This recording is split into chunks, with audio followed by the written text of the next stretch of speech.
The Lord appeared to him by the oaks of Mamre, as he sat in the tent door in the heat of the day.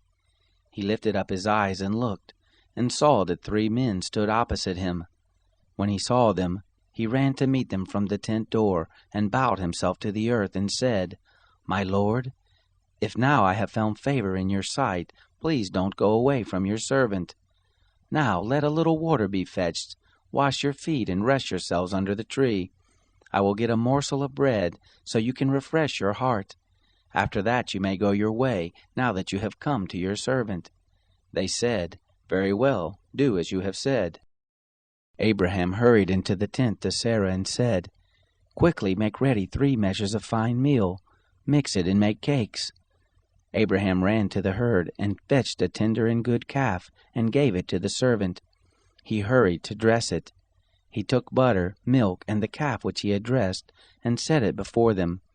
He stood by them under the tree, and they ate. They said to him, "Where is Sarah, your wife?" He said, "See, in the tent." He said, "I will certainly return to you when the season comes round. Behold, Sarah your wife will have a son." Sarah heard in the tent door which was behind him. Now Abraham and Sarah were old, well advanced in age. It had ceased to be with Sarah after the manner of women. Sarah laughed within herself, saying, "After I have grown old, will I have pleasure, my Lord being old also?" The Lord said to Abraham, "Why did Sarah laugh, saying, 'Will I really bear a child, yet I am old?' Is anything too hard for the Lord?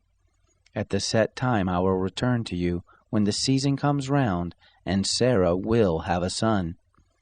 Then Sarah denied, saying, "I didn't laugh," for she was afraid. He said, "No, but you did laugh." The men rose up from there and looked toward Sodom. Abraham went with them to see them on their way. The Lord said, "Will I hide from Abraham that which I do? Seeing that Abraham has surely become a great and mighty nation, and all the nations of the earth will be blessed in him. For I have known him, to the end that he may command his children and his household after him, that they may keep the way of the Lord, to do righteousness and justice, to the end that the Lord may bring on Abraham that which he has spoken of him."